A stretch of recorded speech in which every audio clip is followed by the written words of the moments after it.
Morning Willows and happy Friday. So today we are going to get started with our English lesson and we are going to be writing our own newspaper article today. Now you guys have worked so hard this week and have done so much in the build up to this that it should, fingers crossed, be nice and easy for you guys to actually do this.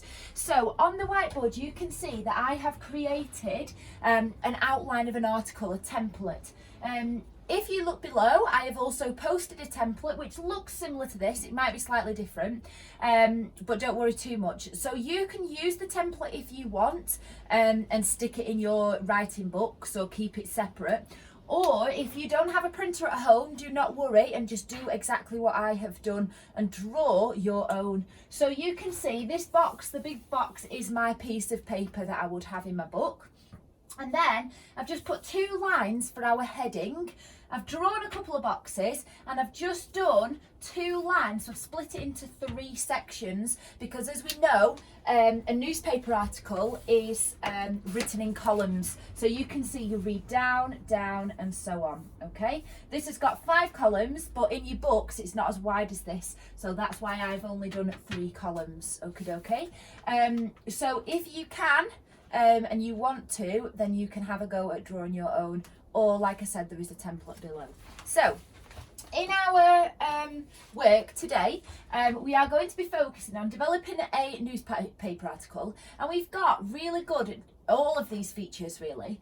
So using and recognising the features of an article, we did that earlier this week, but then also making sure that we include the right things. So we need to make sure, like we did yesterday, excuse me, that we have the dialogue and the speech that's accurately punctuated in our newspaper article, okay? Because otherwise, if you don't have that, it's a bit boring, it's a bit monotonous, it's the same thing over and over again telling me facts. So yes, I do want to hear facts of what's actually happened in the poem The Albert and Lion, but I do also want to be able to see that they've interviewed people throughout it and they've got people's opinion. So you might have Mr. Ramsbottom, like I did yesterday. If you remember when I had the journalist and Mr. Ramsbottom, I might have some of his speech that I had dotted and drip fed through my article, or I might have a passerby who might have witnessed something.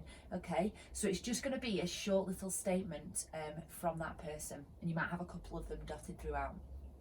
So when we look at this, let's start to think about the features of an article which we identified on Tuesday, I think it was, and pause the video and see if you can think what would go where the arrows are. So what would you write here? What is that box for? Okay, so pause the video and see if you can recognise what each of those are for.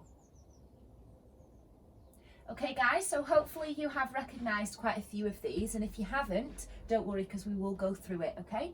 So the first one you can see, and this is basically, when we do this, we're developing our success criteria for what you need to include.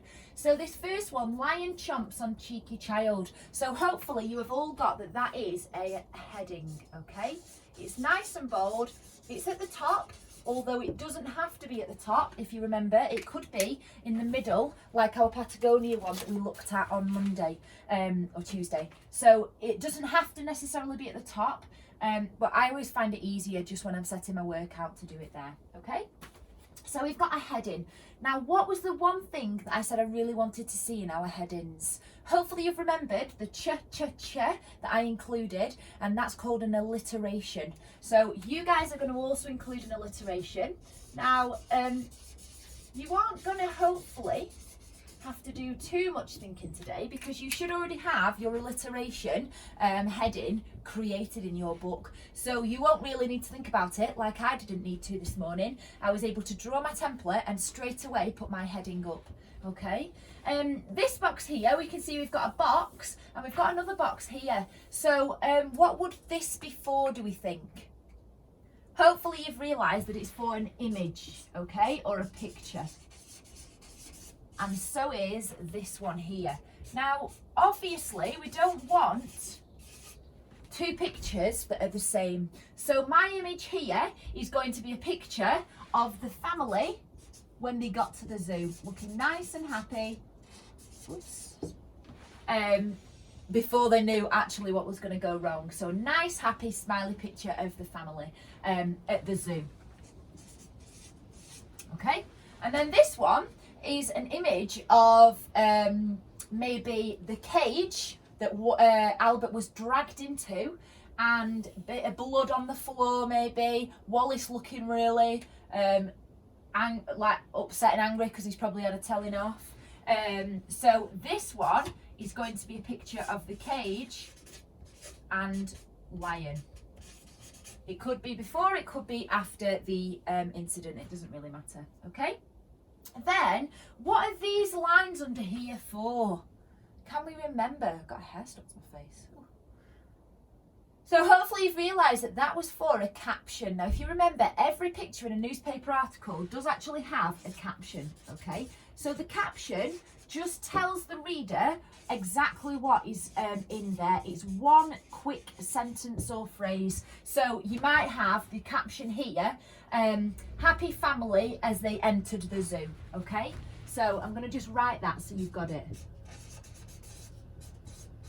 Happy Ramsbottom family, in fact, just to add a bit more detail. And which zoo is it they're at? Hopefully you've remembered that it's Blackpool Zoo. So it's quite a nice lesson this today. You can do some nice drawing to go here. Or you could even find a picture online of a family at the zoo and print it off. It's completely up to you. All right. So that's lovely. Then this caption is Wallace. So we need to make sure we don't just say cage and lion. We need to give details about the lion. So we might say ferocious Wallace. Ferocious, if you remember, is one of our words that we looked at up here. So if you can't remember how to spell it, it's up there for you. Ferocious Wallace in his, what could we say, something cage. Describe the cage, have a think. You could have another alliteration here. So in his cramped cage, and maybe that's why he's so ferocious and angry. And again, you can see there the k. That's what makes it an alliteration. Okay. And then finally, we've got 2 arrows left. Now, what is this arrow here for? It's at the start, and it comes before all of the detail of our actual article. So hopefully you've remembered that this is our opening. And our opening we wrote together and we looked at answering the 5 W questions. This was the how as well. So this is the opening. Let me just get another blob of blue tack for that. So I'm going to keep that on the board for you, because then you can pause the video and use it to help you. If you didn't get a chance to write your opening earlier this week, use that and structure your opening on that. So your opening, if you remember, answers, it's one brief paragraph, answers the 5 W questions, but very, very briefly. It doesn't go into loads of detail. Then all of the rest of this is the actual article telling me what's happened, and it's got quotations from people. Don't forget to achieve your objective. These are your success criteria, but your objective is a newspaper article which uses direct speech, okay? So you have to have, for example, Mr. Ramsbottom said, comma, and then tell me whatever he said. I couldn't believe it. My poor son was gone and nobody even cared, okay? And then I've got my capital letter and my full stop inside the inverted commas, just like we did in our writing yesterday. You don't have to spend lots of time thinking, oh, what's Mr. Ramsbottom going to say? Because we did it yesterday. Pull one of those speech bubbles and pop it straight in there, okay? Then you might say, Mrs. Ramsbottom said, or a passerby said that something, okay? Don't forget, we want lots of drama. We want it to be really exciting, really good vocabulary here, and it to just be a good quality piece of writing.